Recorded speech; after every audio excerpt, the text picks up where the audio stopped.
शिंदेंच्या दिल्ली दौऱ्यावर संजय राऊत यांनी आता निशाणा साधल्याचं बघायला मिळत आहे। गुरुपौर्णिमेनिमित्तानं उपमुख्यमंत्री शिंदे दिल्लीमध्ये त्यांचे गुरु अमित शहा यांना भेटले।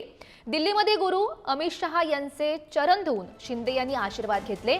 मुंबईमध्ये झालेली मराठी एकजूट कशी फोडता येईल यावर दोघांमध्ये चर्चा झाली। बाकीचा तपशील लवकरच अशी एक्सपोज केलेली आहे संजय राऊत यांनी। शिंदे सध्या दिल्ली दौऱ्यावर आहेत आणि त्यांच्या दौऱ्यावरून संजय राऊत यांनी हा निशाणा साधल्याचं बघायला मिळत आहे। गुरुपौर्णिमेच्या निमित्तानं उपमुख्यमंत्री शिंदे दिल्लीमध्ये त्यांचे गुरु अमित शहा यांना ते भेटले असं त्यांनी म्हटलंय। सोबतच मुंबईमध्ये जी मराठी एकजूट झाली ती नेमकी कशी फोडता येईल यावर सुद्धा दोघांमध्ये चर्चा झाली असा निशाणा साधलेला आहे संजय राऊत यांनी। तर हीच आपण एक्सपोज त्यांची बघू शकतोय। गुरुपौर्णिमेच्या निमित्त उपमुख्यमंत्री शिंदे दिल्लीत त्यांचे गुरु अमित शहा यांना भेटले। धर्मवीर चित्रपटात आनंद दिघे यांचे चरण गुरुपौर्णिमेनिमित्तानं शिंदे धूत आहेत असं दाखवलं। दिल्लीमध्ये गुरु अमित शहा यांचे चरण धुवून शिंदे यांनी आशीर्वाद घेतले। त्यानंतर मुंबईमध्ये झालेली मराठी एकजूट कशी फोडता येईल यावर दोघांमध्ये चर्चा झाली। तूर्त इतकंच, बाकीचा तपशील लवकरच। आणि या संदर्भात आपल्यासोबत बोलण्यासाठी शिंदेंच्या शिवसेनेचे प्रवक्ते अरुण सावंत आहेत। अरुणजी, आपण बघू शकतोय संजय राऊत यांनी पुन्हा एकदा निशाणा साधलेला आहे शिंदेंच्या दिल्ली दौऱ्यासंदर्भात। त्यांनी म्हटलेलं आहे मुंबईमध्ये जी मराठी एकजूट झालेली आहे ती नेमकी कशी फोडता येईल यावर अमित शहा आणि शिंदेंमध्ये चर्चा झाली। यावर तुमचं म्हणणं?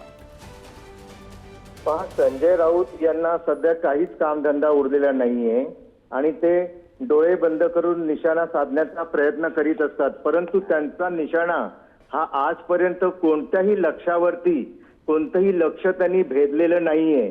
तेव्हा काम नसलेल्या व्यक्तीबद्दल जास्त न बोललेलंच उत्तम।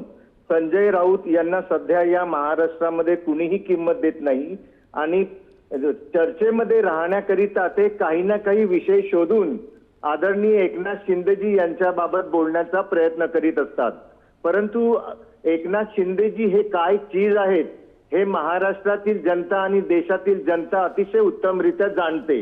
राहिला दुसरा प्रश्न मराठी माणसाचा, तर मराठी माणसाचा न्याय आणि हक्कांसाठी या उबाटा शिवसेनेने किंवा त्यांच्या नेत्यांनी किंवा संजय राऊत यांनी काय काय केले हे अख्खा महाराष्ट्र जाणतो ना। या मराठी माणसाला मुंबईतून हद्दपार करण्याचं काम गेल्या 30-40 वर्षामध्ये यात संजय राऊत आणि त्यांच्या नेत्यांनी केलेलं आहे। आणि ते काय मराठी माणसाची एकजूट इथे ठेवणार? मराठी माणसाची एकजूट, मराठी माणसाचा न्याय हक्क आणि मराठी भाषा इथे टिकवून ठेवण्याकरिता या मुंबईतील आणि या महाराष्ट्रातील मराठी माणूस सक्षम आहे। शिवसेना एकनाथ शिंदेजी यांच्या नेतृत्वाखाली जी काम करते ती सक्षम आहे। त्याच्याकरिता संजय राऊत यांनी सांगण्याची गरज नाही आणि ते जे काही बोलतात त्या बोलण्याला आम्ही काडीचीही किंमत देत नाही। बरोबर। अरुणजी, एक महत्त्वाचं आपण बघू शकतोय धर्मवीर चित्रपटाचा त्यांनी उल्लेख केलेला आहे। खरं तर चित्रपटामध्ये दाखवलेलं होतं की एकनाथ शिंदे यांनी आनंद दिघे यांचे पाय धुतलेले होते, त्याची तुलना त्यांनी सध्या केलेली आहे दिल्ली दौऱ्यासंदर्भात।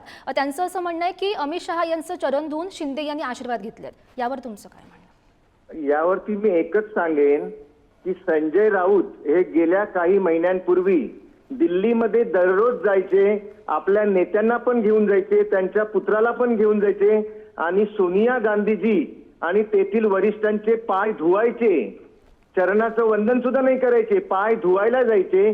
त्याबद्दल त्यांनी सांगावं की मी दिल्लीत का जायचो, मी कोणाकोणाचे पाय धुवायचो, यावरती त्यांनी बोलावं। त्यांनी आदरणीय एकनाथ शिंदेजी किंवा धर्मवीर आनंद दिघे यांचा विषय न काढला तर ते जास्त योग्य। दिवसेंदिवस उरलेल्या उबाटा शिवसेना ते अजून खड्ड्यात घालायचं काम करत आहेत, बाकी काही नाही। नक्कीच अरुणजी, तुमचा मुद्दा आमच्यापर्यंत पोहोचलाय। धन्यवाद दिलेल्या सविस्तर प्रतिक्रियेसाठी।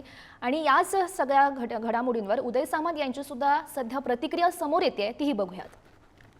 माननीय एकनाथ शिंदे साहेब काल दिल्लीमध्ये होते हे तुमच्याकडनं मला आता कळलेलं आहे। त्याच्यामुळं दिल्लीमध्ये त्यांनी कोणाची भेट घेतली काय घेतली, कारण मी पूर्ण दिवस सभागृहामध्ये होतो। शेवटी दिल्लीला नेत्यांची भेट घेणं, मुंबईच्या विकासासाठी महाराष्ट्राच्या विकासासाठी निधी उपलब्ध करून आणणं ही आमची सगळ्यांची जबाबदारी आहे आणि त्याच भावनेतनं माननीय एकनाथ शिंदे साहेब जर दिल्लीमध्ये गेले असतील तर त्याच भावनेने गेले असतील।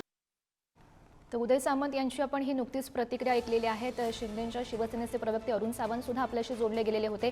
त्यांची ही प्रतिक्रिया आपण ऐकलेली आहे.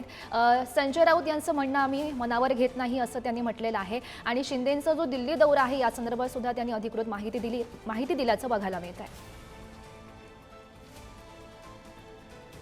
आता यावरच ठाकरेंच्या शिवसेनेच्या उपनेत्या सुषमा अंधारे यांची सुद्धा प्रतिक्रिया समोर येते, तीही बघूयात. सरडा धोका बघून रंग बदलतो आणि संधीसाध्य माणूस मोका बघून रंग बदलतो. धर्मवीर चित्रपटामध्ये आपण कसे धर्मवीर आनंद दिघेंचे वारसदार आहोत हे सांगण्याचा आटापिटा करताना एकनाथ शिंदे यांनी करोडो रुपयांचा चुराडा केला. पण तेच एकनाथ शिंदे गुरुपौर्णिमेच्या ऐन वेळी दिघींच्या आश्रमात नाही, ते थेट दिल्लीला अमित शहांच्या दरबारी पोचले. म्हणजे गुरुपौर्णिमेच्या मोक्यापेक्षा आयकर विभागाच्या नोटिशीचा धोका मोठा ठरला आहे.